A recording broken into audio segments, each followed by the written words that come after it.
Hey everyone, this is Andy again, and welcome back to the second episode of We Do A Little.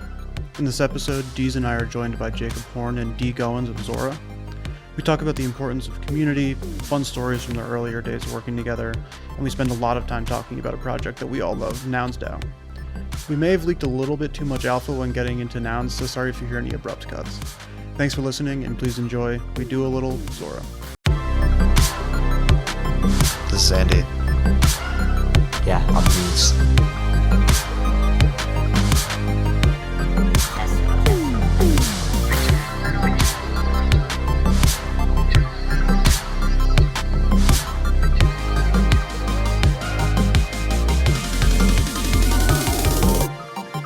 But yeah, do you guys want to introduce yourselves?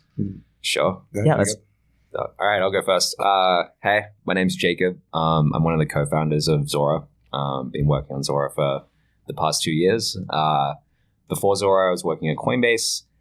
Worked there for about 3.5 years. Had kind of a wild journey there. I started as a design intern and then found myself in a position where I was helping start USDC from within Coinbase, which was like a fun journey. Helped build that out. It's like myself and 2 engineers locked in a room for 6 months, making sure we got that out. And then before that, I was building random little projects on Ethereum, colored coins on Bitcoin back in the day, tweeting about the whole thing, which is how Coinbase found me and how I ended up in the US. But yeah, that's the cliff notes of the past 7 years. Yeah. Sweet. My name's D. Goens. I am the co-founder and COO of Zora. My past life is way more boring than Jacob's. Started at KPMG as an auditor, doing a lot of paper pushing and, box ticking. Made my way out of there to Coinbase, where I met Jacob in about like 2016, 2017. Did a whole bunch of jobs there. Ran like influencer marketing for a bit. Started as an auditor. Was a chief of staff to like the VP of Ops for a bit, Tina Botnagar. So yeah, jack of all trades. Been working in crypto for the last like 5-6 years. Done everything from philanthropy to founding this thing Zora with Jacob. And yeah, happy to be here, guys. Awesome, yeah. So glad to have you here. So I guess like starting off, is all of the Zora founding team from Coinbase? Yeah, more or less. We kind of all overlapped at one point, but I guess I was kind of like the glue between everyone. Yeah, like Slava, I worked with him on the design team. Dai Hovey, he built the original Coinbase mobile app, so like worked with him quite closely when we were doing the big upgrade of that back in 2017. Tyson, he was working on the Coinbase commerce team as an engineer, and we crossed paths at a DeFi hackathon that I ran at Coinbase in 2019. And then D, him and I crossed paths working on this like early NBA partnership that Coinbase was doing back in the day, talking about crypto, educating NBA players in the Bahamas and at NBA All-Star Weekend, and we really got along. And yeah, I guess it all just kind of like came together. It just made sense. Yeah. How many co-founders are there? We like to say the founding team's like that core group. Yeah. And then, I guess myself, Nice. D, Tyson, Dai, Slava. Yeah. Quite a big group. Mm-hmm. How did like the idea for Zora come together? Like you have all these people working at Coinbase, you're crossing paths, you're vibing with each other. I'm sure you're friends. Like, how did the idea for creating Zora just come about? Yeah, it's a great question. I guess before Coinbase, I was trying to build an early DAO creation tool for like creative projects. And so I've always been obsessed with the idea that you could use crypto to create ownership in an idea, and that by creating a token for a thing, the internet will just find anyone who is interested in that idea and create this system of ownership in a way for people to just like collaborate. This was like 2015, 2016, so it's pretty early. But that was like the spark I've just like always had. So I guess fast forward a few years, working at Coinbase, Unisocks comes out and is kind of this like mind-blowing project to me, just because one, as a developer, it was like, hang on a second, how am I able to get the entire functionality of like Coinbase as an exchange in like one function call on Ethereum for like $4? What the fuck's happening here? That's pretty wild. And like, I was like, wow, like Coinbase could never list socks not because of the token, just because like that market and exchange model just doesn't, that level of liquidity just would not work. So I was like, damn, like protocols are pretty powerful. And it's like, such a small team. Coinbase was like 1,000 people at the time. It was just mind blowing for so many reasons. And it was entirely permissionless too. And like that permissionlessness stuck with me. So I was like, all right, how would I like push forward the Unisocks concept? So I did this side project with Diane Slava, Saint Fame, which was like, okay, like let's do a tokenized version of a shirt. But I like kind of geeked out on using like an Aragon DAO and making sure that like the DAO for the brand was entirely permissionless, and it was like it owned all of the liquidity. And I was like, oh, I want to create like a community owned brand. And that like side project was kind of like the initial spark for Zora, because shipped it at like 1 a.m., woke up and it was like tens of thousands of dollars of volume and Twitter going crazy. And I was like, oh shit, didn't expect that. And then we had like artists reaching out being like, hey, how do I do this for my own work? And that was like the first time I'd ever had an artist ask me anything about crypto. So RAC was one of the first ones to reach out. And it was kind of like, oh, wow, like I think the power of like protocols as like a permissionless base lets you just do more than a centralized institution can. We're shifting away from crypto being like inherently financial to something that's cultural. And I just really wanted to get back to this original idea that had given me like the spark, to like work in building crypto in the first place. So like all of those ingredients were kind of coming together, and like the idea resonated with the whole crew. So it was like, just felt obvious. So that was kind of like all of the starting inputs into starting Zora, leaving Coinbase. And then, fast forward 2 years, it's been a wild journey, but that was like the mix of ingredients that led to making the jump. Cool. Yeah. I feel like Zora itself has really evolved over the last 2 years as well. Like I remember looking at like Jeff Staples sneakers on there back in like 2020 and stuff. I remember getting yelled at by sneakerheads. Yeah. We're like, what is redemption in a bonding curve? Yeah. Yeah. Like how did you guys, I guess, what was kind of the journey from like redeemable IRL object bonding curves to kind of, I mean, I would say Zora is in a very different place now, tech stack wise, but a lot of the ethos and stuff is still very similar. Well, how did you kind of find yourself along that path? It's a great question. I think the eye-opening moment for me was we had this drop with Nathan Head, who's a photographer. They're like pretty prominent in the NFT space now. Dee found Nathan on Instagram, and we did like a poster drop. It was like as close as you could get to being an NFT without being an NFT. So he sold out these posters, price started low, went up as more people bought it. And I think Nathan at the time made something like $4,000 or $5,000 from that. It was like more than Nathan had ever made from his work. But then a week later, he minted NFTs, and like it was way less effort because there was no need for the physical redemption side. It was a much purer form of ownership over the photography because it was just like it didn't need the poster. It was just like, oh, I can just mint it. And he just totally took to the medium in a way where I was like, wow, that looked like 10 times easier than what we just went through with V1, and we're having to deal with like shipping logistics and all that kind of stuff. And I was like, oh, this isn't a crypto company. This is like a kind of like a StockX or a Go with like extra steps. So it kind of like sent us into this mindset of like, well, what would the pure protocol version of Zora look like if we use NFTs as the base unit of kind of like ownership or the token that we'd like to build around? And we just like hard stopped. We just stopped doing it. I just remember we had like a full team meeting that went for like 6 hours. And then we were just kind of debating, like, should we just like, because the physical side was actually growing. It was just, it was a lot of work. But we spent like probably 6 hours on that first day debating it. And then later in the week, just like kept attacking it. And eventually one by one, everyone kind of like came around to the idea. And then we went full protocol mode. So that was like end of 2020. And then the protocol, the first version of our protocol launched on January 1st, 2021. New year, new Zora. Yeah, exactly. Exactly. But that was the big spark. And then I think like since then we've just been, like shipping a protocol is like a pretty nuanced thing with a lot of dimensions, and very small decisions just like kind of cascade and have a lot of implications over time. So as we've been like learning about building protocol first, we've had, 2 further iterations that we've learned from, and just kind of getting more and more dialed in for what does it look like to create the best exchange system for NFTs in the most permissionless way possible. Nice. I think for me, I was excited first about the physicals. Like that was obvious to me. Like, oh, this is really exciting. We can have tokenized ownership of like a thing I can claim later on. And then as I've been more immersed in NFTs, I have kind of a similar conclusion where like I feel like I don't need that anymore.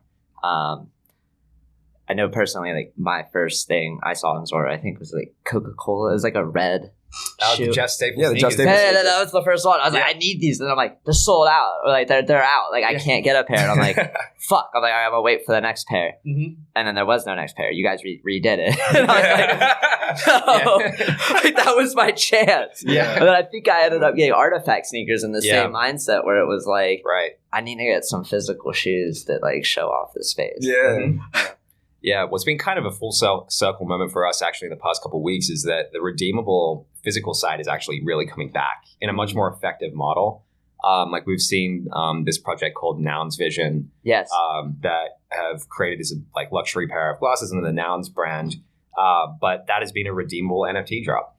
But instead of it being like ERC20 token and bonding curve based, it's actually like, hey, one NFT is redeemable for one pair of glasses of whatever color of your choice. And it's like, it's great because it's using everything Zora under the hood from like the creation of the contracts and stuff like that. And then the redeemable experience. But, all of the things that we found challenging are actually on the creator and they're able to run with what they're great at. But the crypto piece is actually in a much more powerful position now and is a lot more refined. So it's been cool to see that like 2-year or like 1.5 year circle kind of close. And it's like, holy shit, physical's happening again. This is great. Because people want physical things. Like at the end of the day, like we're humans. We want something that's like we still exist. We do still exist. As much as we don't want to sometimes. Like, we still are a physical being and we want the physical thing.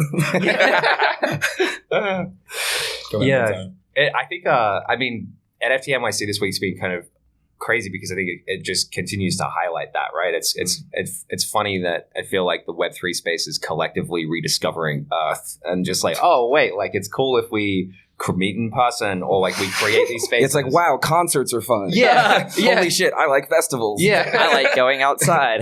There is like a sense of belonging, I think, though. Like everybody's like, oh, you see another punk holder, you see another ape holder or something like that. And so like you don't feel out of place like maybe some of this crowd would at like a Coachella or something like that. And so I think it is nice, but it's like, dude, it's a concert. Like everybody's like these for ages. How has that been for you guys, like throwing Zorotopia and doing, I feel like you guys really, you execute very well on the IRL event and like getting together side of things. Like, I'm sure that's been very intentional, but what's kind of been like your strategy and how's that been received? Yeah, man, it's been amazing. Obviously, like, got to give major kudos to Latasha Alcindor. Like, head of community at Zora. Amazing artist in her own right out of Flatbush, Brooklyn. So super excited about this week in NFT NYC with it being like basically in her backyard. The whole Zorotopia thing started out as like an educational effort. Like we were actually doing one-on-one meetings with artists and trying to get them onboarded into the space. Like, yo, here's how you connect a wallet. Yo, here's how you make your first NFT. And then Latasha was like, yo, what if we open this up to like, 20 or 30 people, do a Zoom call where people feel, kind of comfortable or whatever. It's like a safe space. They can ask questions if they need to. And we'll start to get a bigger slice of the pie into the space. It started as 20 to 30 people. It grew to like 300 people, 400 people over a course of a few months. Next thing you know, we had a few celebrities who were coming through there. And we wanted a way to kind of like celebrate that growth with the community. And so we started doing some IRL events. Crazy story about this time last year, like NFT NYC last year, Latasha was actually scheduled to perform. I think it was at Public Hotel, if I'm not mistaken. I remember seeing something about this. Yeah, so like she's on stage performing. Set's going really well. And like, I don't know if you guys have seen her perform. If you haven't, you should definitely pull up at Bushwick on Thursday or today. It's powerful. Like it's very moving. Like the gravity that she has and the crowd control is amazing. And like, she's going for it. Like, I mean, she's got bars for like the political system. She's got bars for like her come up in her struggle. And I think it's a real raw and real rap. Right. And so she's about halfway through the set at Public Hotel last year. And they're like, yo, you got to cut it off. Too aggressive.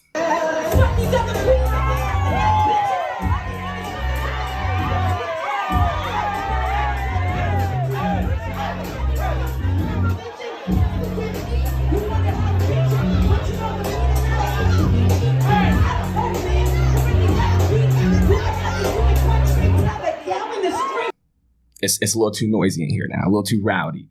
And so they like basically cut the hip hop set. They're like, yo, we're not doing that here. This is NFT NYC. We trying to have the electronic, da da da da. And then they cut every rap set after that. It was crazy, right?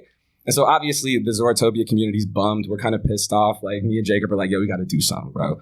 So Latasha hits us, yo, I got this spot. We can do like a little pop-up show, yada yada. It's like a gallery. We're like, yeah, let's do it. Open up the budget. Was it a gallery or a diner? I feel like we did both. We tried to do a diner, but it was abandoned and we didn't know who owned it. So. A little risky. Yeah, we almost did it, but we found a gallery, yeah. Yeah, so we found this gallery. It's probably like 60 to almost 100 people or so in there, jam-packed, like, and we do the performance. And it goes bonkers. Like, everybody loves it. Everybody wants more of it. And it's like the first taste of that sort of IRL event execution. So I'm like, yo, like Latasha, like imagine if this was, bigger stage, bigger community, bigger presence. And so we ran it back at Art Basel, like a couple months later. But at Art Basel this time, it was like, there was art installations on the wall. There was like some talks. Like it felt like this mini festival. And it was like, yo, this is like, there's almost like a bohemian vibe to it. And it's like, it feels very like, there's a lot of camaraderie here. And so what if we did it bigger? And so fast forward a couple months from that, it's March of this year. We're at South by Southwest and we do it big. Like Latasha got community members to do the merch, community members to do the installations, community members to do the stage. We had community members working in the stalls. Like it was an entirely almost DAO-esque sort of event in like production. Vic Mensa came through, spun a set. Latasha had an amazing performance. And it was like over the course of multiple days. And so it's like, we're starting to move into this sort of world building. You know what I'm saying? Where like we can invite people from our community into this like really safe space and also elevate all of their creative and give them a stage that like in many cases, as we saw with Public Hotel, they might not otherwise get, Yeah. And so we've just been trying to go bigger and bigger. I think each investment that we make, this year, it's over 3,000 people who RSVP'd for Knockdown Center. We've got Toki Monster showing up, Mick Jenkins showing up. It's going to be super black. It's going to be super fun. It's going to be super real. And I think it's special, man. It's something that really fills my heart. I mean, yesterday, Latasha told her story to an amazing panel of like, I think it was 7 amazing women, 1 trans person, 1 non-binary person. And they all felt that Zorotopia had given them this sort of opportunity to feel secure and like they belong to the space. And I mean, when you start to hear that, it's kind of a reminder of like why we do a lot of the stuff we do, why we build a lot of the tools we do. And so it just has been amazing to see it blossom in a lot of ways. Yeah. That's really cool. I mean, it totally tracks with generally, as someone who hasn't had the chance to like go and participate in a lot of that stuff, like the vibe that I have gotten even just from like pictures or talking to people and seeing stuff is like, for a space that is basically all like straight white men in their late 20s, like the amount of diversity that you guys have been able to very like authentically and naturally have like come to the stuff you guys do is really, really fucking cool. Yeah, I appreciate that, man. I think, just a little flavor for the space feels like it's necessary. And the cool thing is, I think Zorotopia is really a blueprint for how we can do this for other communities. And so, Mikhail Stangl, we brought him on from Boiler Room. He used to literally run curation at Boiler Room. Like, man, he's awesome. Real taste. Yeah, he's the truth. So we're going to give him an opportunity to build out a similar footprint in Europe with a events partnerships program called Metabolism. And so, yeah, I think you're going to see Zora do this more than once, using Latasha's playbook to really run it up on community. That really props cool to Latasha. Yeah. Go. Yeah. But back in April, she hits me in the DM. She's like, you want to talk to James Jean on Monday? And it's like Saturday. I'm like, welcome to Zora. I go on Instagram. I'm looking at James Jean's work. I'm like, I got to prepare for this. Like, I don't normally prepare for spaces. Mm-hmm. Him, I'm like, all right, I got to listen to like 4 hours of the podcast. Like, I got to dive deep because I got to know, like, this dude is somebody. Mm-hmm. Like, I'm used to talking to NFT artists on the come up who they're somebody, but like, I could be real with. With him, I was like, holy shit, this is like the most professional person I've ever talked to. Mm. And she just hit me in the DMs out of nowhere, like Saturday, like, yo, you want to talk to James Jean? I'm like, yeah. Of course. Like, but I got to do some research first, so I'm going to go into the mode. But like, she's always out there just networking with everybody. Like, everybody knows her. Everybody loves her. Like, she's action oriented too. Like, she's not the type of person to just ideate. Like, she's really like going to go do the thing she says she's going to do. Like, she's really, yesterday we're on a walk from the Zorotopia panels. We do this thing called fam photo. And so it's like all the people from Zorotopia who happen to be at a conference or who happen to be with us that day will show up to a place and we take like a big group photo. It's like literally a family photo. It's like it's like a Thanksgiving photo or like a Christmas photo or something like that. And we've been doing it at all the Zorotopia events. And so yesterday we're walking. We just come out of the subway. We're headed to the Brooklyn Bridge, and it's like it's spitting outside. It's raining a little bit or whatever. And so like some people got umbrellas in their bags. Like I had an umbrella or whatever. Latasha's like, yo, everybody needs an umbrella. And like I heard her say something, but like I didn't quite hear what she said. And then all of a sudden her boyfriend John was like, yo, D, where Latasha at? And I'm like, I don't know, dog. I think she went to like the dollar store or something. And she pops out with like 15 umbrellas, yo. And it's just like, yo, you good here? You get one, you get one, you get one. She's handing out umbrellas and disposable cameras and shit. And I'm just like, yo, you can't make this up. Like, the level of authenticity and power that this woman is operating with in this space that honestly, there's just nothing like it. You know, like it's quite unbelievable. And so I like, it's amazing to me to see like the day-to-day actions that she takes to invest back in the community. You know, I think it's paying major dividends. How did you guys cross paths and end up with her working as Zora? So I helped actually onboard her to get her first NFT, or to like mint it, and I collected her first works. So I remember Latasha minted a music video on Zora. Her music videos are awesome, by the way. Yeah, incredible. And it was just like I think I just like immediately I was like, this is incredible. Like I was like, what is happening here? It's like this is an amazing music video. The story is incredible. Like was in the description, and like Latasha just like seemed like an amazing artist. So I collected her first NFTs, and then we just started having a conversation through Twitter. And then she started to meet like the rest of the team. She was getting really curious and like just trying to understand more about the medium because, you know, it's like kind of insane. Like you suddenly just like you've been holding on to this work for years. It's on Spotify. You get like, you know, dollars worth of royalties, and then suddenly you put it in this new platform or website, and then thousands of dollars comes back. It's like quite a like shocking and surreal experience. So it was just like lots of questions and answering them, and just like talking about like what we were trying to do at Zora, like how like herself and other artists should be thinking about Zora like related to other platforms out there, like certain reasons we built it the way we did, all that kind of stuff. And that conversation just kept going and going and going to the point where it was like, I don't know, we were like, let's try and get Latasha on the team, empower her with everything we can to just like tell her story and help other artists get into the space, and just took it from there, really. That's really cool. Yeah, I remember asking the team, I was like, what is the community without Latasha? Like, if you were to take her out of the Zora community, like, what would it be? And they were like, damn. I was like, exactly. So full-time offer. Like, you know, like, let's hire her today. And so she's just such a powerful force. A lot of gravity there. Mm-hmm. That's really cool. So I'm going to jump back a little bit. You mentioned, speaking of more community stuff, when you were at Coinbase doing MBA. Yeah, shout out to JaVale. I feel like there have to be some fun stories there. Is there anything in particular from your time doing that? Man, there's a couple doozies. Actually, this is a whole story. Yeah, there's a couple doozies, man. So like, Jacob and I had to plan that event for probably like a month or two in advance. I have been trying to evangelize for an NBA partnership with Coinbase for a while.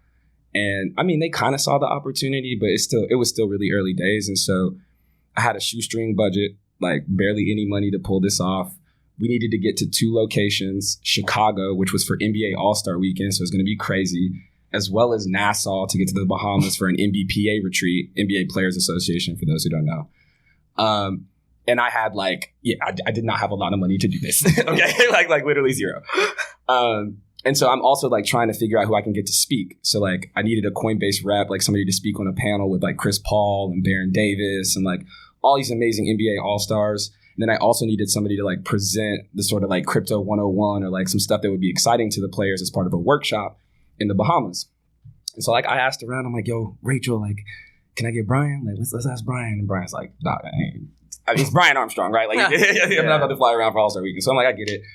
I was like, I'm trying to ask Fred. I was like, man, I should ask Jacob. He would be perfect. So I finally go around and ask him. I'm like, yo, Jacob. I don't even really know Jacob like that at the time. He's just been like pestering me to get in this thing called Saint Fame. And I'm like, all right, whatever. That sounds cool or whatever. And so finally we click. He's down to go. not without a little bit of friction from, the system, if you will, which we had to overcome. They was trying to hold my man down. But eventually we get it approved, man. And yeah, we fly out to Chicago. I got there a little bit before him, and I remember walking into the hotel, and they were painting this huge mural on the wall. And I was like, huh. And there was like a star, and it was like NBA, TNT. And I was like, I think I'm at the Turner Hotel. And then turned around, and it was like Shaq and Kenny and everybody walking in. And I was like, yep. So I text Jake, and I'm like, hey, man, we're literally staying at the same hotel as like the entire NBA TV Turner broadcast team. Like, and I did not do that on purpose. I was like, this is going to be pretty good. So then he shows up. He had to come from the Federal Reserve, Jacob? Oh, yeah. So this was a wild week for me because we had just done USDC. And as like someone who had done a lot of work from the Coinbase side, it was Coinbase and Circle. We went to the Federal Reserve and did like a 4-hour, 5-hour presentation with the Board of Governors at the Federal Reserve. So I had like packed a suit that I had bought the day before because I asked the chief legal officer at the time. I was like, "Is it all right if I just wear what I'm wearing right now to the Federal Reserve?" And I just wore like sweatpants and like sweatsuit. He literally had like a sweat fit. Yeah.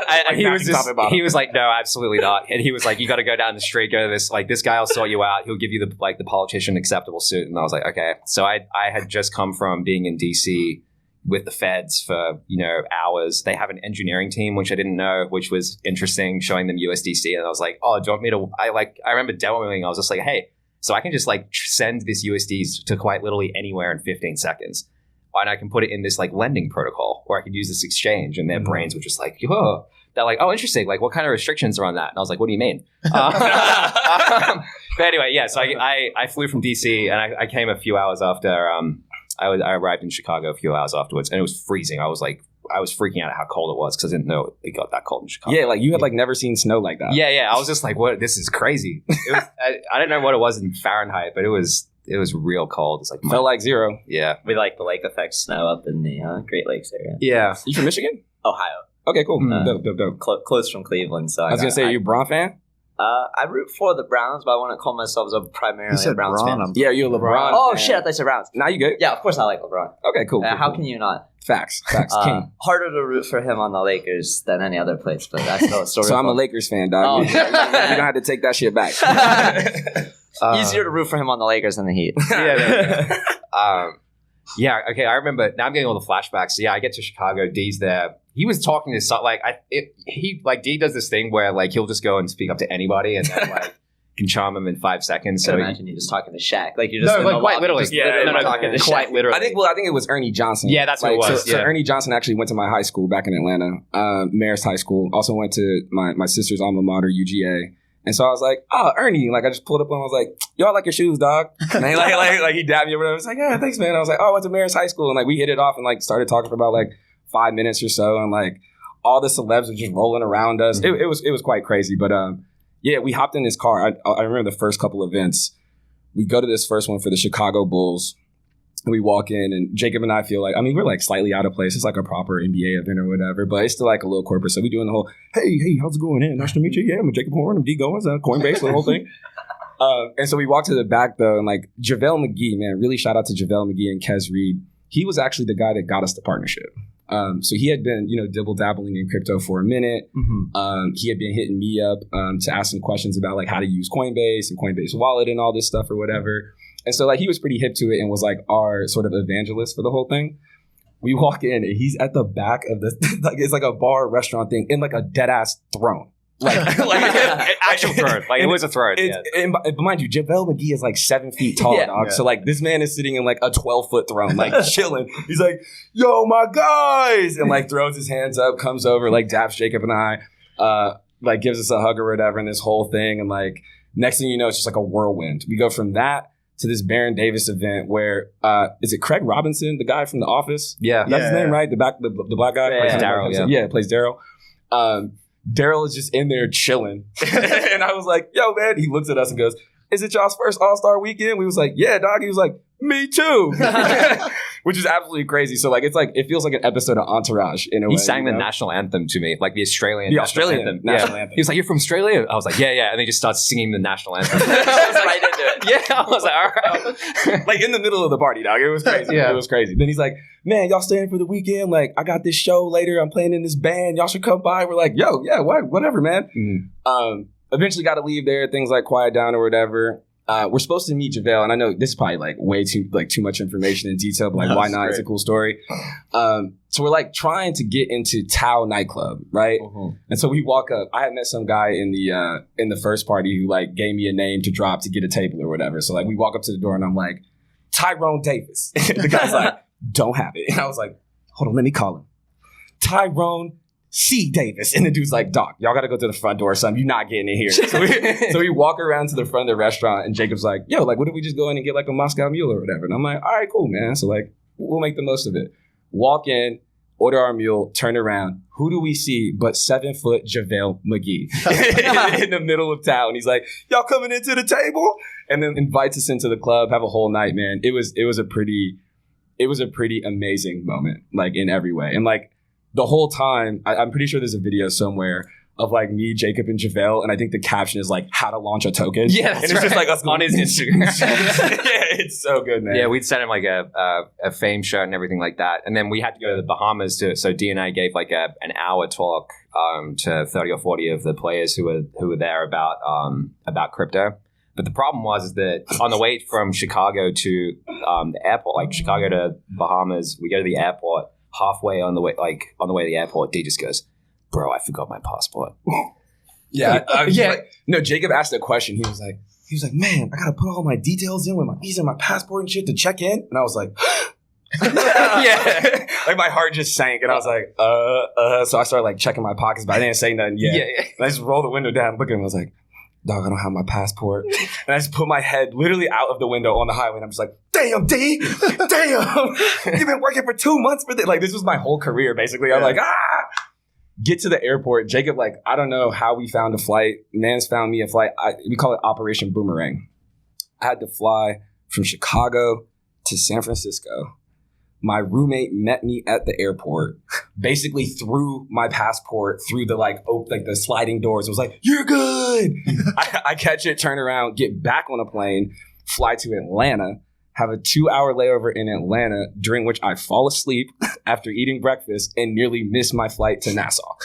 Wake up, I'm basically sprinting to get off the plane, trying to get to the presentation in Nassau or whatever.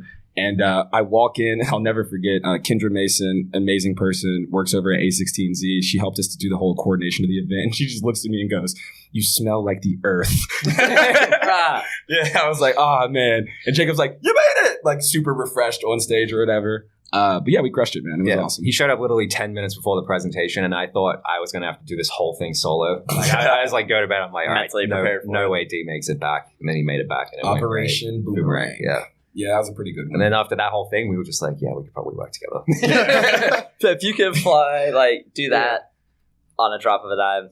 Yeah, it was crazy. It was crazy. Yeah, I mean, the whole time, too, it's like we're taking the deck that we presented and, like, we're meeting with Mason Plumlee. We're meeting with, like, a couple other NBA players who are, like, my friend Malcolm Miller. Like, there's a whole bunch of guys who are there absorbing all of the information and really excited about it, right? And so, yeah, it was fun, but, like, it was an extremely powerful signal, like a strong signal that like these guys were ready for this type of application of crypto, you know? I feel like a lot of athletes have been like that in my, like more so than other celebrities and stuff. I feel like a lot of athletes are like very excited to get paid in crypto or learn more about it or be more active. Yeah, I mean, a lot of athletes come, well, at least like if you think about the predominant demographic of the NBA, right? Like many of them come from, communities, households, etc.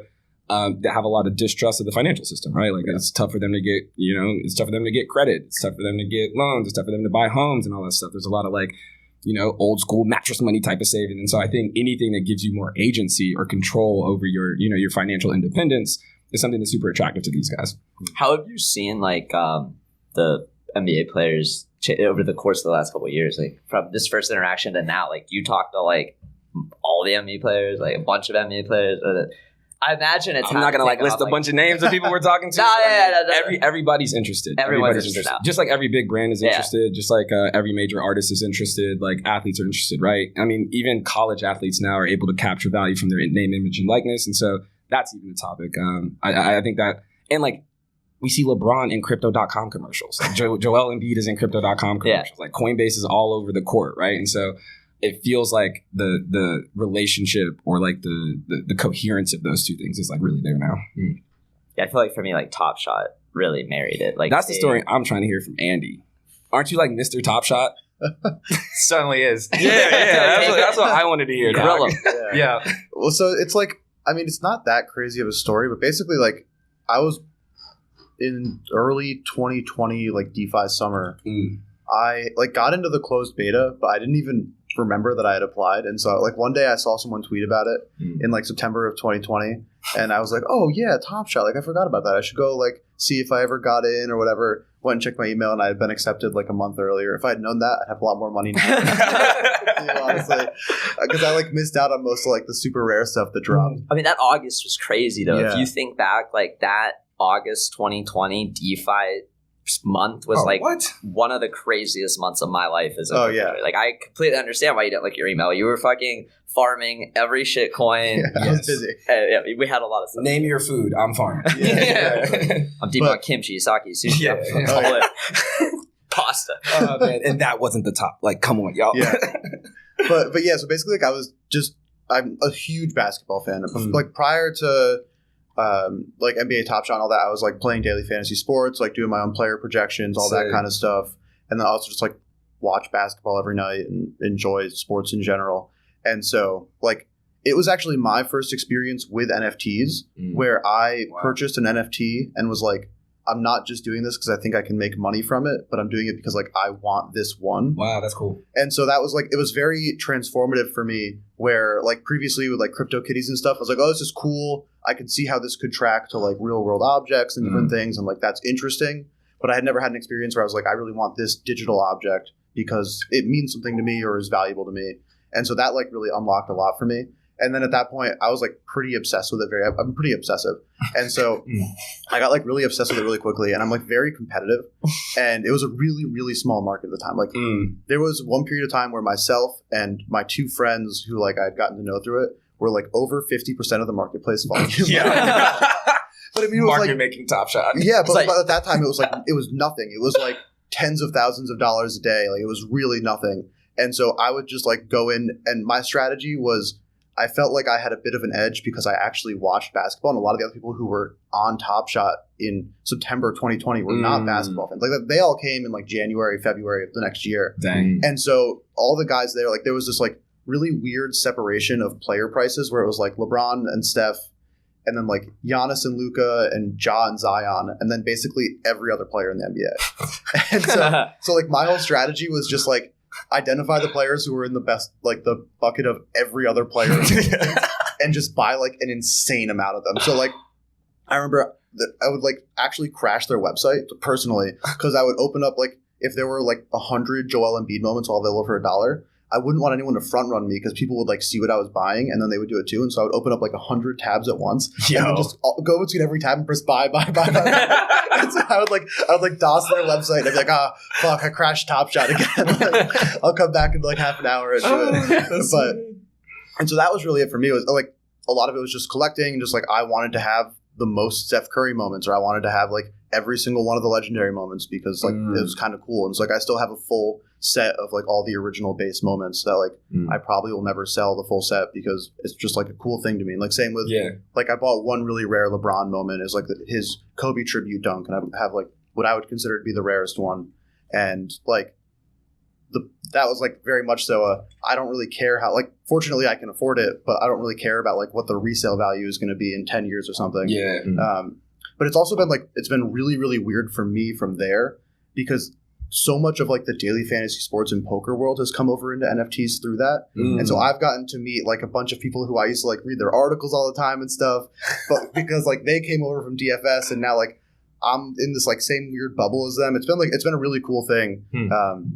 But yeah, that's my Top Shot experience. It's nothing too crazy. Crashing the website. It's been insane just to like the poker / DFS people that we used to follow, like Peter Jennings, John Bales, Adam Levitan, Evan Silva, those group of people, like I'm now able to be friends with them, angel invest in their companies. Like I'm an advisor for one of them. And stuff. Like it's like these people had no idea who I was, and I was like following their content like 2013.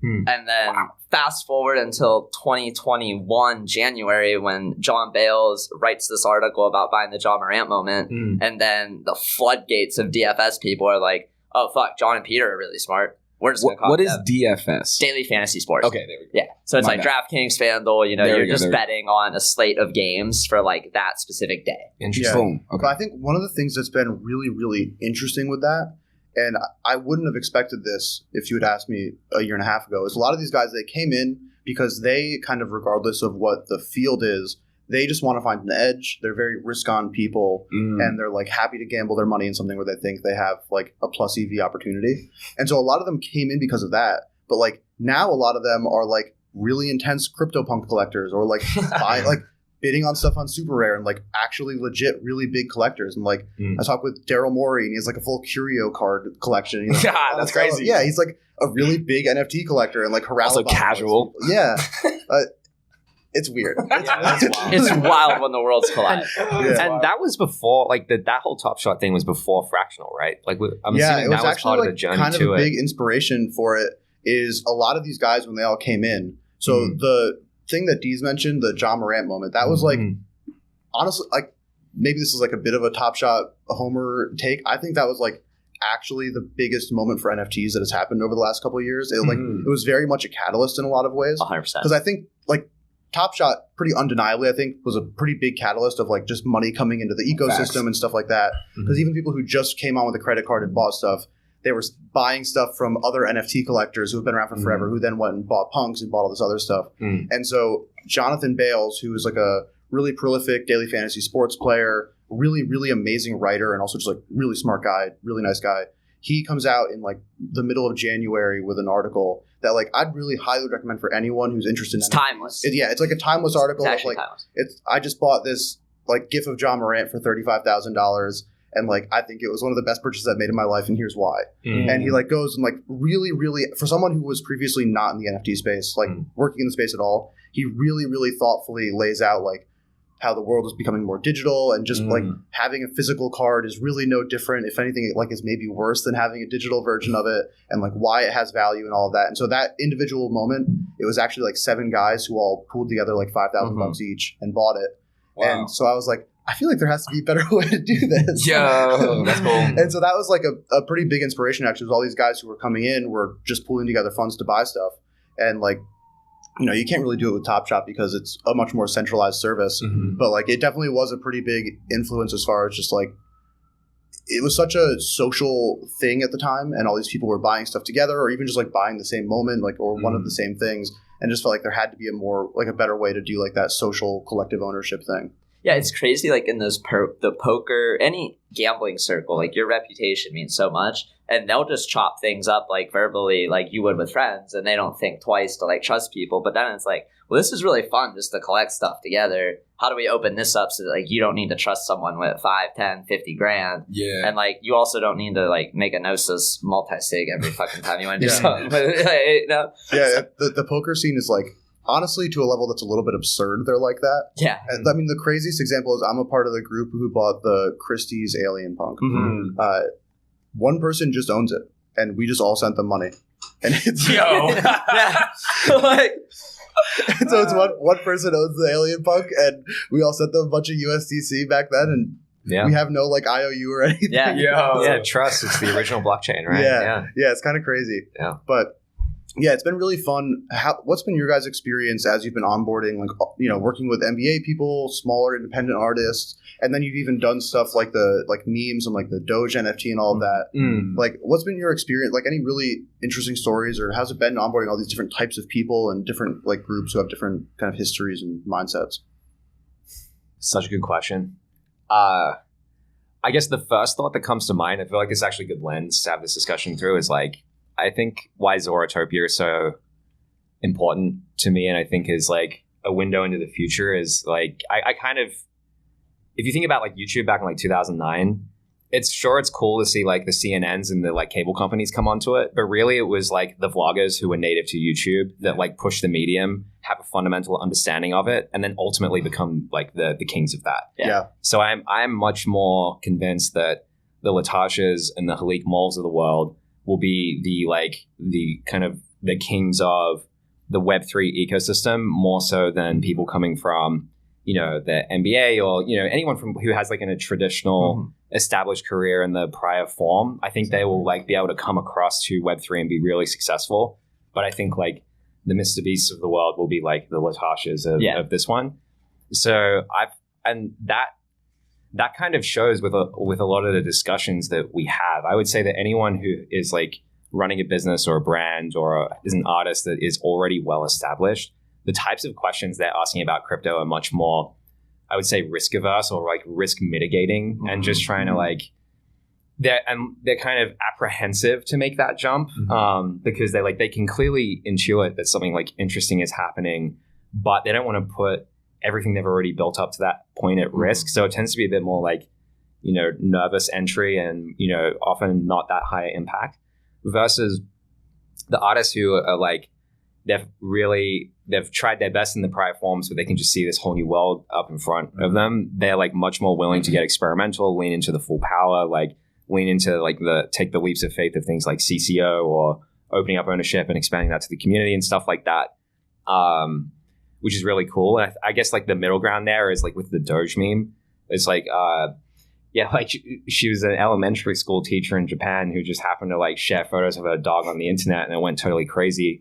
Watched like a multi-100 million or multi-billion dollar network form around like this image she took and like never got anything.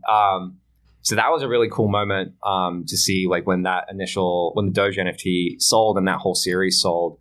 And the amount of money that came from that was just like kind of amazing for her. And then, she kind of put that all for charity and like into the schooling system in Japan, and just like awesome story and looking after, the dog and stuff like that.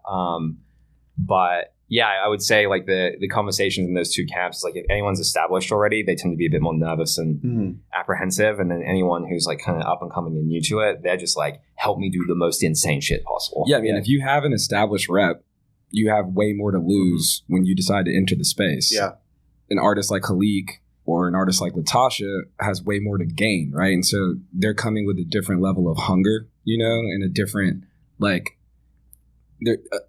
a different appetite for success versus that apprehension, And it feels like there are some, like, to some artists' credit, like, we ran basically a manual Coldies auction for disclosure in Miami, like almost a year and some change ago. And like he was minting a mix that he made live on stream and was doing that all in like one flow of a day. It was like a 12-hour thing.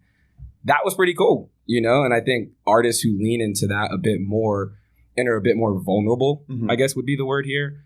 I think they'll actually have more success. Is like they'll form community around that, Yeah, I think Disclosure is one of like the best examples that I've seen, at least, of someone with traditional like past success coming into the space. And like, I think the key thing there is just how much they've really leaned into it, where they have these really thoughtful and interesting ways that they've done things to like totally buy into like the Web3 ethos and a lot of that stuff. Yep, definitely. I feel like in this space, there's a lot of interesting ways to use the medium that like you just can't do outside of crypto. Yep. And like you look at someone like Pac, for example, where like he is using this medium in this gamified way where it's not even really about the art. It's more about how these tokens are moving, burning, interchanging. And it's like somebody who has a reputation, if they try any of that shit and it fails, it's like, what are you doing, man? You don't know what you're doing. I thought you knew what you're doing. Whereas like, I feel like the upside of being a new artist is crazy here because you have all this capital that is, fairly new wealth that wants to support new artists that show off their space. And it's like, there's still not that much competition, I don't feel like. Like there's, I can name like 5 NFT artists. And then like, that's all that comes ahead. And it's like, I can't wait to see what this looks like as it keeps going because we're going to see, like you said, big people. I would say that they're just getting increasingly sophisticated. Like if we just think about the past year or phase of NFTs generally, it was just like a lot of discovering the medium, 10K PFP, ended up being the winning format that a lot of people shaped their own collections around. It was like, okay, it's going to be generative in some dimension. 10K is probably going to be the number. It's going to be rarity traits, and like that was kind of the meta. And it was much more artist or team focused, where it's like, oh, I'm buying into this collection because I either love the art or I think that this team is going to like push it and build a roadmap and all that kind of stuff around it. I think a lot of the artists that have been playing around with that in earnest and like really trying to experiment, they're now shifting to like, okay, what does it actually mean to tap into more of this community side more realistically? Where I think like the meta shift or like the form factor change is moving from that 10K PFP format to the noun style format. Yes. And it's actually much more about creating a community organization built around some art or symbol or vision or goal. And instead of it being ETH going to a team and everyone's left screaming devs do something, it's like, no, this ETH is going into a treasury that I have control over as an NFT owner, and it's DAO do something, and it's like, oh shit, I'm part of the DAO. I can push this forward. Shit, I got to do something. Yeah, exactly. That's my realization sometimes. Like, well, I joined this DAO, like I have a responsibility to like show up and act. Like, responsibility, and then, but I think like with the nouns innovation is that you actually have very real control over the ETH that you've put into that treasury. Yes. Like it's a trustless treasury that any noun holder can put forward a proposal to move the entire treasury at once, and it's not going to get voted through. But the fact that can happen is like a huge shift. It's not multi-sig. So I think like we're seeing in the earliest stages now, artists starting to think about, it's like, okay, I understand how I can create and bring my existing artwork and new artwork into NFTs natively. But now how can I start to use these NFT organizations as a way to start to like really bring my community along for the ride, and they can be a part of the work, and they can create like alongside me or even without me. Yeah, I think one of the examples I think of when I think of that is like the Sunrise Art Club by Elise Swopes. She basically has been dropping a sunrise each day and putting the funds, portion of them, into the treasury. And then like at NFT NYC, she has a big event, gives back, everyone comes in and pitches in. It's like, it's that DAO model or the Nouns DAO model where it's like one a day, sustaining some type of demand and creating the community with a slow burn. It's like, instead of having a flood of 10,000 people running your Discord, you're building it brick by brick, and it feels like a much more stable foundation rather than like building a foundation on 10,000 pieces of sand and then the sand is gone and you're done. It's like, no, you have these people who are there day in, day out, and it takes more time. But what you find is that like, I think you just create a way stronger community who actually is like, they feel like they're invested in the community more so than just attending or participating. Yeah, I call it like minimum viable community. the least amount of people that you can have where it feels like there's like this buy-in, and then you can like way more organically grow it over time. Like I feel like Nouns has had that so much to where it had this really small community for a very long time who were passionate about it, and it was mostly the Nounders. And then like as they kept building and kept doing stuff and like just kept being there and kept selling, all of a sudden a lot of other people started to wake up and be like, oh, okay, like there's something real happening here. And then it was able to super organically like grow over time to now be something way bigger than how it started. For sure. I think that the hidden superpower, or maybe the open secret, is that it's often not the Nounders who are the ones building. It's the fact that there is this like $50 million treasury that is this like perpetual open bounty for anyone with an idea to like put forward what they want to build, get the funding and do it. So it's like the Nouns iOS app was not built by the Nounders. It was built by like a crew of like Shopify developers who were like, oh, we could build this for the Nouns DAO, get funded for do it. Like, and it's the best NFT app. Yeah. And it's like anyone with a great idea actually has a viable shot. It's not like try and find an email intro to the creator of the thing and they have to like bless it or whatever. You can be really proactive and even build the thing and get retroactively funded. Yep.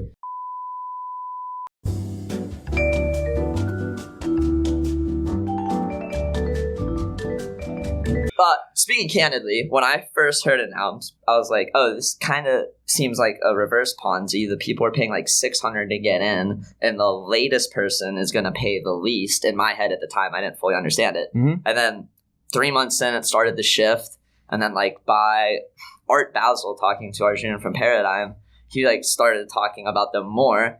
And in 3 events in a row, it was like LA and then Bahamas after, he's still shilling me the Nouns. And the gears started turning in my head like, okay, if he's telling me about these, like he's telling every fucking person he wants to. And then I started thinking like, all right, like these like smart VCs who are creating mimetic desire in a way amongst these other PCs of capital. I'm like, okay, I need to get a noun. So my first noun was like 319. Then I like started being more active in the Discord, going in Nouner private, reading the chat way too much. The Discord is super active, and I love, like you said, how it's open. A lot of it is completely open to anybody who just wants to come in and build, but then there are the private sides. But then after being in there for like 10 days, I'm like, I'm gonna buy another one. Well, I think, Then I'm like, my wife is like addicted to little nouns, so now I'm thinking like, because the fractional noun that resold that was like one of the earliest nouns, and trying to think like, okay, like, other than little nouns, like there's better way to like own a noun together. And it's like you start creating these like tiers, this hierarchy of like noun, daddy noun, baby noun, like grandchild noun. It's just I don't know. My mind is spinning thinking about it. But So there's like, I'll rattle off like 3 thoughts. One is, I would say Nouns is more an organization than it is an NFT collection, or it's an organization disguised as an NFT collection. So it's like, I think it's much more useful to think through Nouns as more of a startup than it is just like an art project, because it has working treasury, it's creating products, it's creating protocols, and there's all these interesting dynamics that just make it this net new thing. The second thought is, and this is how, like, I think this is like kind of what got me over the line personally, which is, I've always thought that Coinbase will need to like surface liquidity from Uniswap in its products. And because Uniswap is an open protocol, that doesn't have to be a really bad or detrimental or existential thing for Coinbase, because Coinbase can go into the open market and buy ownership in that protocol. So when Coinbase starts, hypothetically surfacing Uniswap liquidity and driving that flow of like 70 million customers into that ecosystem, there is a way for them to capture that value and also contribute to that protocol and push it forward alongside the Uniswap Labs team and every other team that's built on top of it. I feel like I could talk about nouns for the rest of this. I would be happy to. Yeah, I guess for anyone who's listening to this who does not know what nouns is, I realize that maybe I would really look it up. It's nouns.wtf, but the idea is basically one noun is auctioned off every day for forever, and all that money goes into a treasury that's governed by the nouns holders, and all the art and everything is totally free to use, CC0. There's a lot more to it than that, but that's like the really, really high level.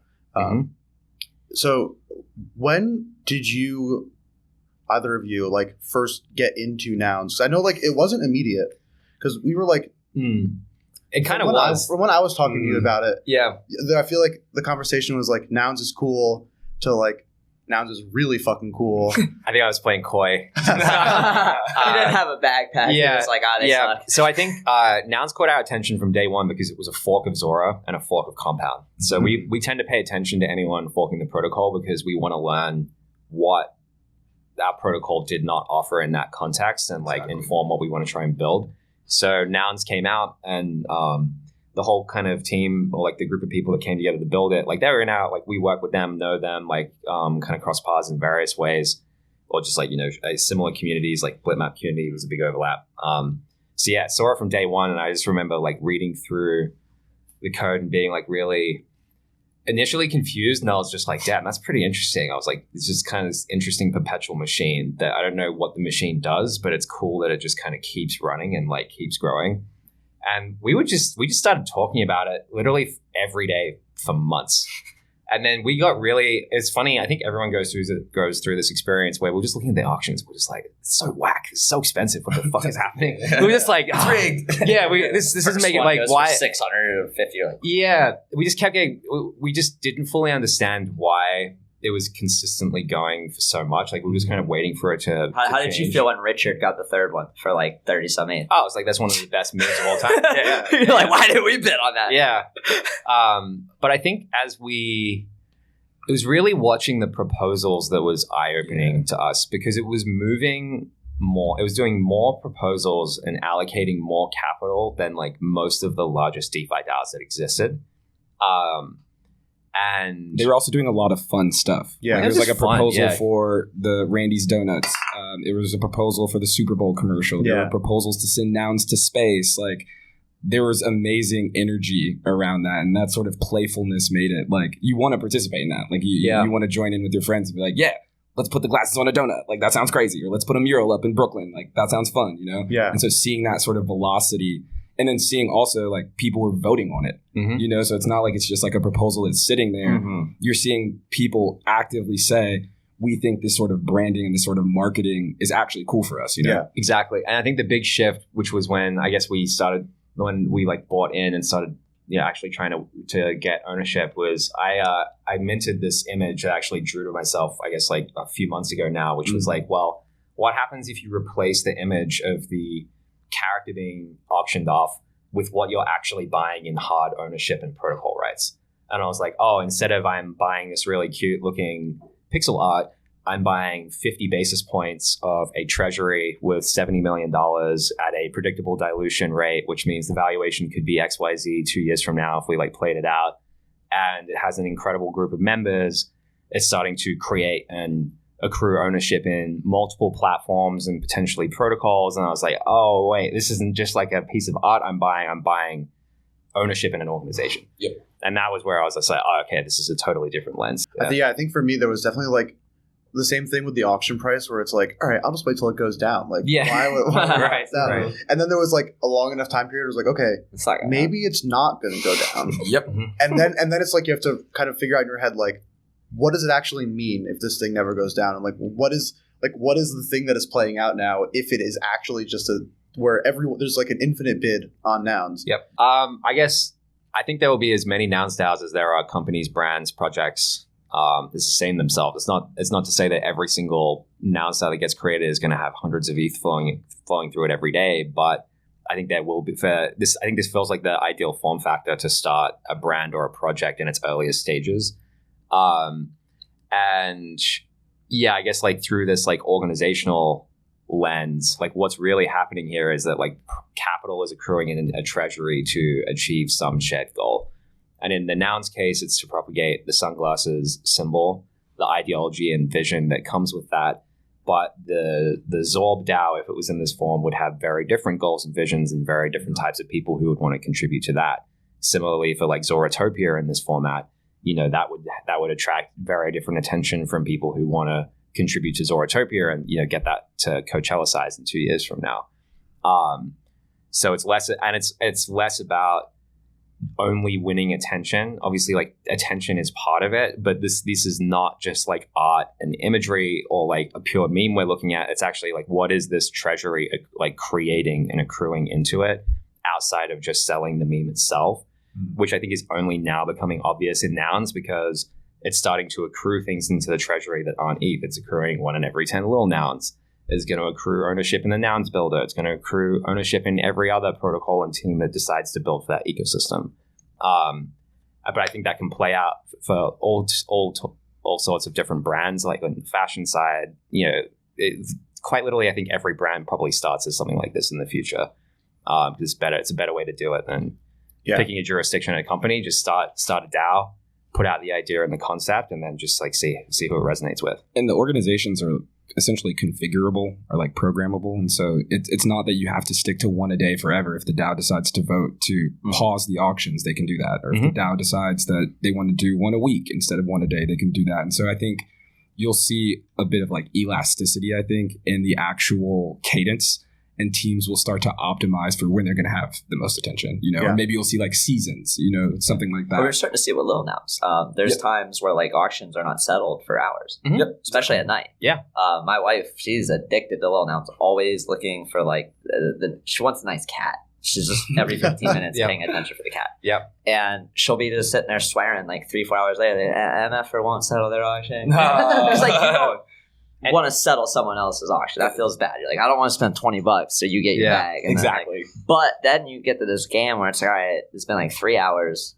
I'm going to settle it at like 2 a.m. when no one's paying attention and hope that like no one is in this 15-minute gap paying attention. I get this.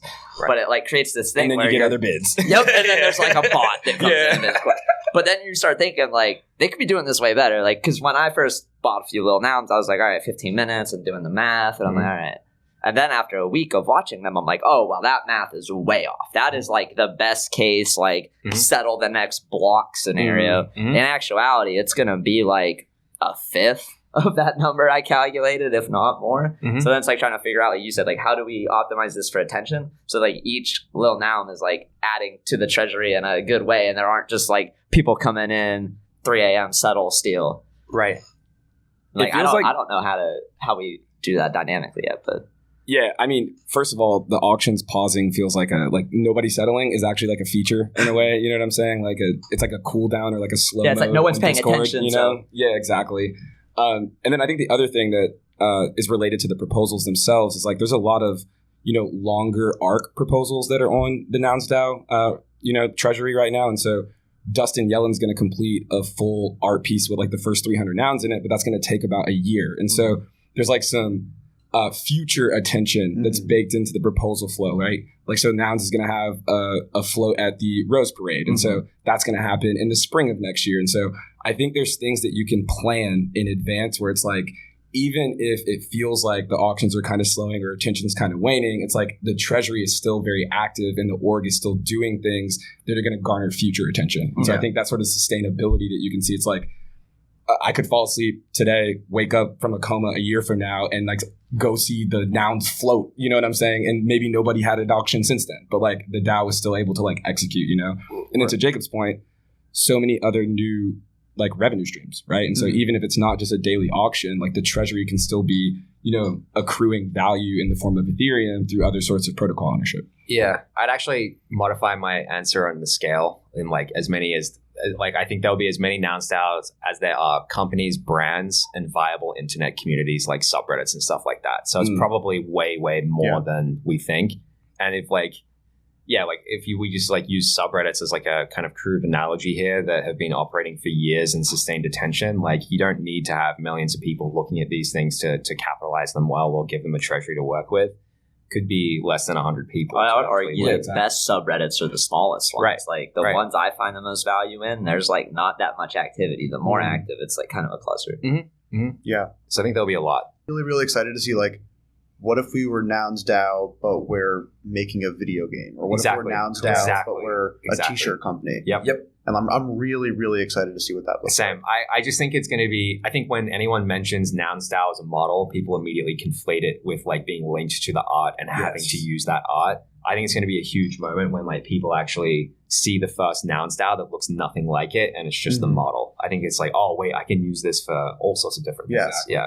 It's gonna be And crazy. it's like you're saying, it's not even necessarily about the art. Like the art is very additive, I think, in a lot of ways, but it's like not the fundamental. And I think for Nouns DAO in and of itself, it is because of what they're trying to do. But like a lot of it, to me, with the Nouns art, more just like it makes it fun. I think the whole idea of potentially getting one that's like rarer or one that you really like connect with is really, really valuable. But what explicitly it looks like, and like most people don't really care about rarity because your rarity, you don't know. Like it could be diluted because everything's random. Right. I would say the brand, it's more brand than art or like symbol than art.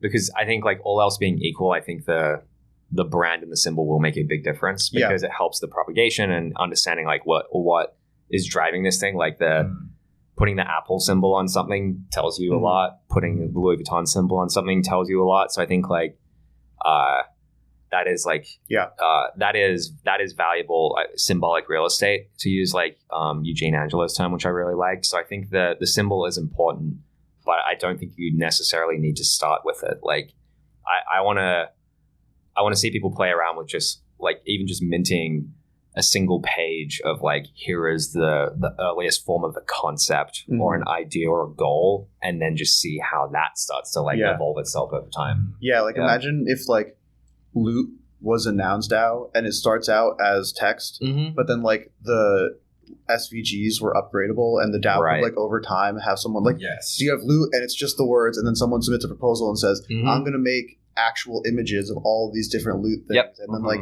the DAO can over time establish what that brand even looks like. But I totally agree on like the branding being important. Like something that I've talked about a lot recently is the intersection between even like building a protocol and a brand in like this Web3 world and like perpetually online world. They're like basically the same thing. And like just as much, and you see this with like Uniswap and like OpenSea and all these different places, like just as much as the code that they wrote is important, the brand of Uniswap is just as important, if not more important, I think, to what they're doing. Absolutely. Yeah, I always think about it as a spectrum, and we've kind of learned this by playing at both extremes of brand and protocol. It's like if you think of a spectrum of like copyable on one side and uncopyable on the other side, protocols are like definitionally the most copyable thing. Like they're so trivial to fork. Like obviously there's like there can be liquidity and state that is at play, but protocols are very copyable. Especially in NFTs. Especially not the same liquidity. Exactly. And then brand is on the precise other side. Like that is the hardest thing to copy, the hardest thing to fork. And yeah, it's like, you know, fractional being kind of protocol forward, Zora as well. It's like, it's funny kind of playing between those two, and they do become inseparable and like a core thing to build out, invest in, cultivate, protect, because that brand can traverse multiple protocols and products and experiments. But you cannot, like, if you're just dealing on the protocol side, you don't really have anything that is lasting, in my opinion. Yeah. Yeah, so I definitely agree. It's like that. I think like it's funny that crypto is probably speed running like 60 years or 100 years of brand and marketing theory. And we're just relearning rebuilding the wheel. Like we're all just like relearning the same lessons. But it is interesting taking it, like learning with the fact that like it's much harder to copy an iPhone than it is to fork a protocol. Yeah. So like understanding those dynamics in that much more extreme environment is interesting. Yeah, totally. And again plays into Nouns DAO as well, because I think like fundamentally it's brand ownership. When you're buying a Noun NFT, you're buying ownership in the brand, and that brand can be applied to many different contexts and products and applications. Yeah, totally. I think that's one thing that you guys have done really, really well at Zora is like, but I always tell people that your developer docs are my favorite developer docs I've seen in crypto.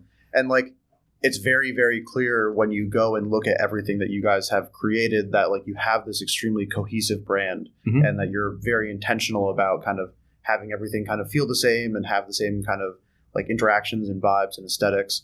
And like, I very much so appreciate that, because I think it makes such a difference to just have like that brand loyalty and people who want to keep coming back to your stuff and recognize what you're doing.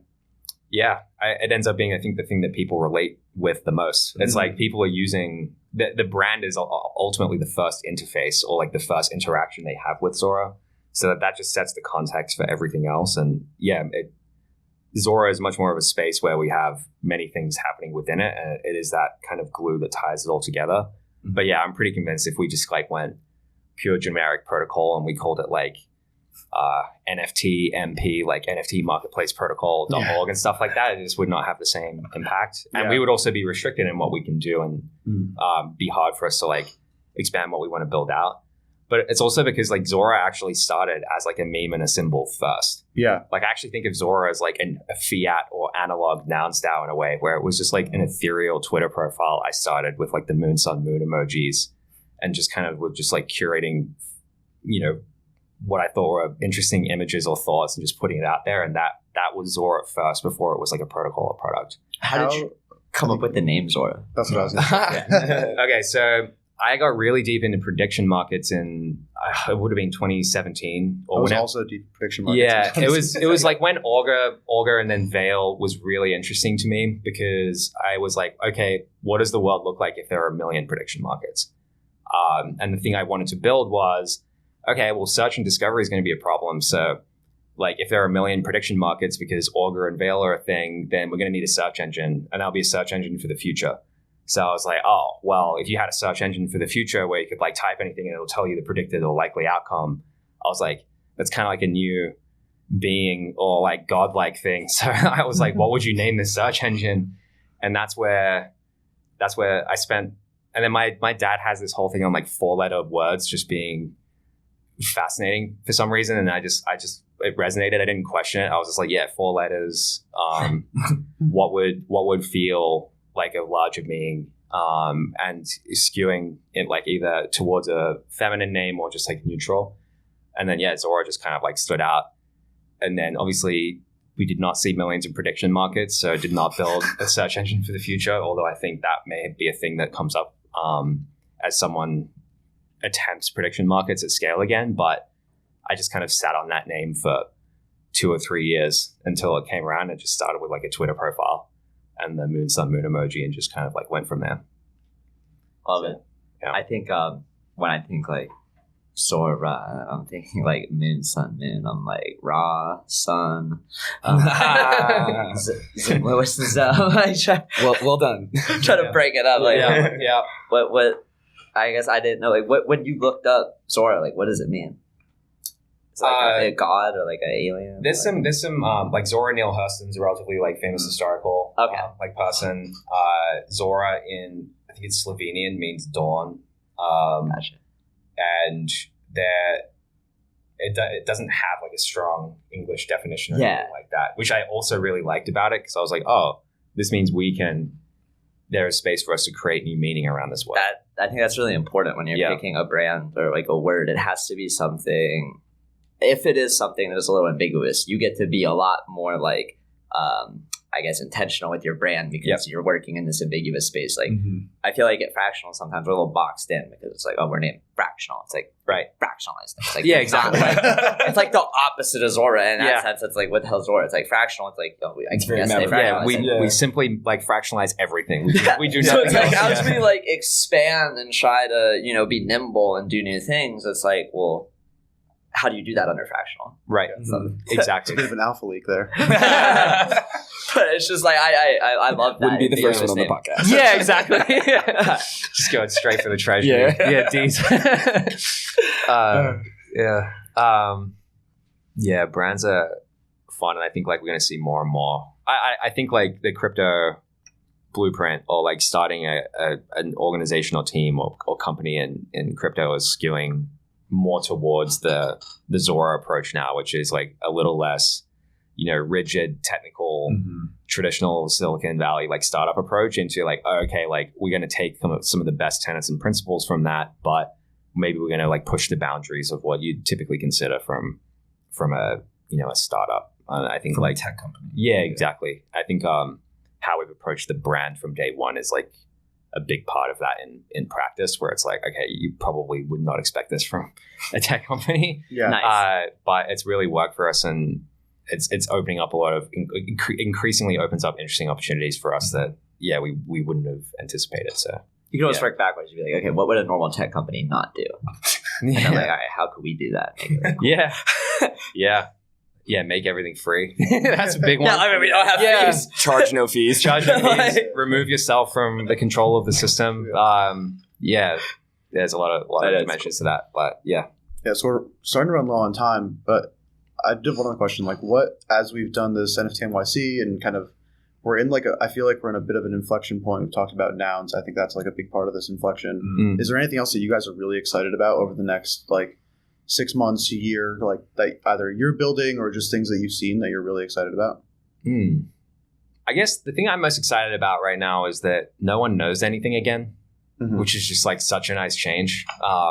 Like in the bull market or whatever that thing was that we just came out of, where people like YOLO deploy a contract or a collection, millions of dollars flowing through it, and therefore that is like, I don't know, I feel like there was just this like kind of haziness of that mania where there were people and communities that really felt like they knew everything, and anything that was not in that form factor was just inherently wrong. So I feel like there's a certain humbleness in like, okay, maybe not everything needs to be a 10K PFP. That's like just a nice shift, because I think there's a more experimental mindset and an openness to different approaches, because, there's not just insane amounts of money flowing through the system right now. So that's just like a general shift in the space I'm really excited about. And then, I guess like to keep double clicking on the nouns point, I just think that's just a technological shift that we really believe in and we're going to continue to build around. But I think like the second order effects of that is I think the nature of startups and brand creation is going to get really, really fucking interesting. And I think we're going to see some like amazing fashion brands and art brands come out of this form factor, as well as teams opting to start as a DAO like this instead of a startup. And that also has like really interesting implications and things that we can build around that I think gets me really excited about the next 6 months ahead. And then I guess outside of the NFT space, I think like there's going to be a lot of platform and protocol politics play out. I think like a lot of the the biggest DeFi protocols that exist today are like incredible protocols and horrible DAOs. I think that has like really interesting implications for how platforms and the labs teams kind of navigate how they build. And I think like we're going to see the relationship of labs and DAO and equity and token get really challenged and attacked and kind of questioned over the next 6 months. And that's something I'm really excited to see and maybe like cause chaos in some way or another. So yeah. Maybe cause a little drama on a discourse forum or something. Well, just like neutral. I think people are just forgetting that the protocols are important and that the DAOs are important, and like these things aren't going to run, or like these DAOs are organizations that they need to be restructured to be sustainable. Otherwise, we're just going to give all the power back to the platforms again, which I think would be net bad. Yeah, totally. I was talking to someone recently, maybe like 2 nights ago, and they were, I won't name which DAO and protocol they were talking about, but they were basically saying, there's very little incentive for the founding team, even though they still own tokens, like for whatever their next thing they do to be like value additive to the DAO. Mm-hmm. And like, not only is there very little incentive, there's also like regulatory reasons that it would be scary to do that. And so it's like such a weird nature right now of how do you actually build these sustainable things? I think we're going to see a lot of hopefully good experimentation there, trying to find the right way to do it. Yep. All right, Deeze, I think you have to ask the last. We had a question at the end last time. I think we're going to workshop doing it for the end of all of our podcasts. Oh, so. Yeah, I stole it from a podcast I was on. Oh, sweet. They asked it to me, and I just sat there and was like... We right-click save the question. Yeah, so basically the question is, I'll ask you first, Steve. Okay. If you were to write an autobiography on your life, what would you title it? Venture. That was quick. That was the quickest answer. Like, it took me at least... Yeah, you it took me at least 30 seconds to come up with something. You were like... Zora has been nothing short of a movie or a fairy tale sort of story for us. And I think we write some of the stories. Like, I mean, we talked about some of them today with Javale and all. It's like Silicon Valley meets Entourage. And I kind of want that to live. And so I actually think about this question a lot, and think that this would be a really cool piece of content to put out into the world. Not as my autobiography, but just as like, again, imagine Silicon Valley meeting Entourage with all the same sort of cameos plus like this crypto shit. It feels like it could be pretty gnarly. Feels like that might be a real show in like 5 years. Wouldn't be surprised. That should be my Nouns DAO. Yeah, there you go. There we go. Venture. Yeah. Actually, though, mine would be always all in. Always all in. Yeah, I've been. Zora's been such an illuminating journey, and then just crypto generally, because, I found that I do my best work when I feel like everything's at stake all the time, which is really unhealthy. And like, I can't fake it to myself.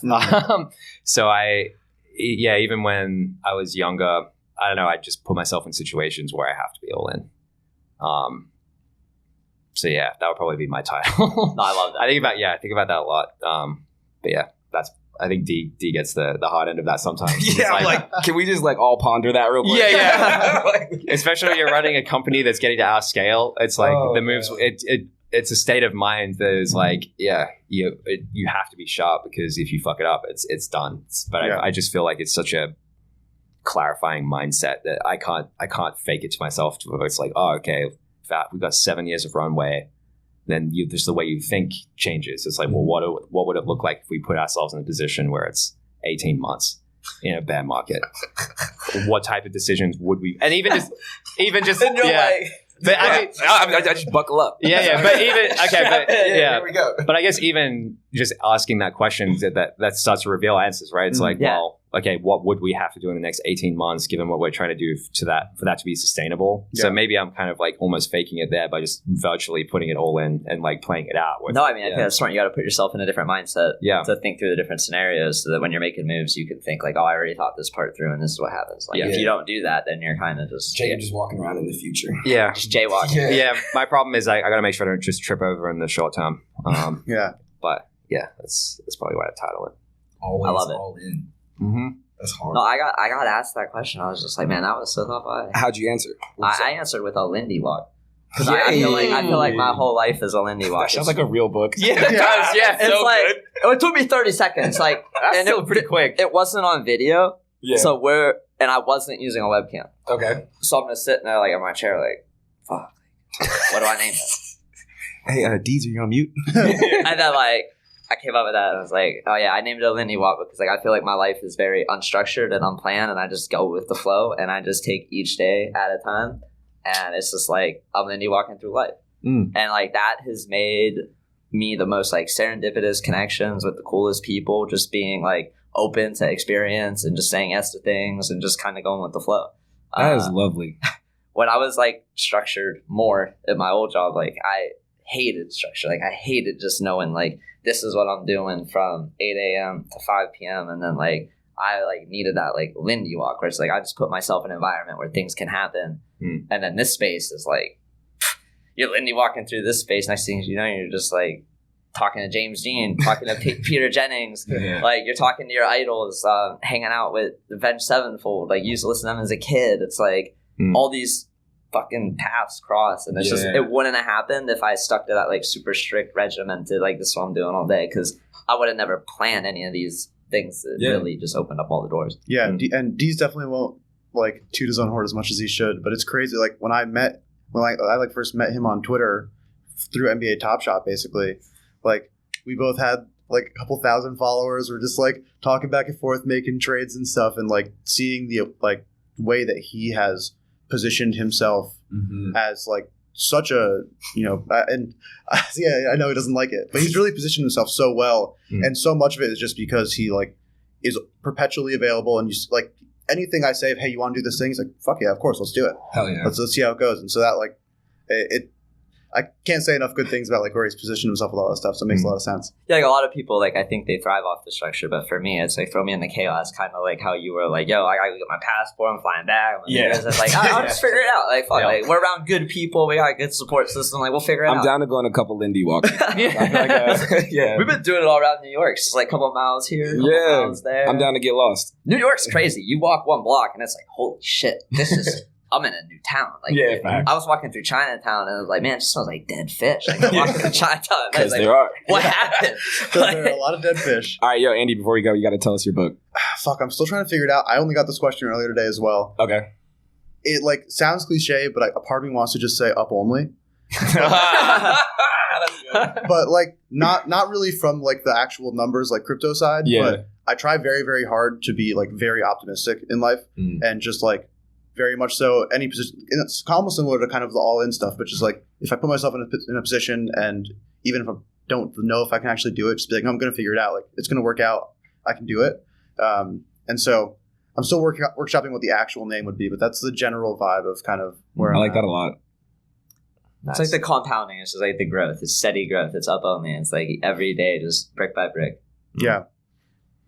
Awesome. Well, this was really good. I think we're at time. Oh, yeah, we're right at 3. Yeah, thank you guys so much for it. I know we've talked a lot about Zora stuff, but is there anything else you guys want to talk about before we kind of cut this off? Nah, this was fun. It was great.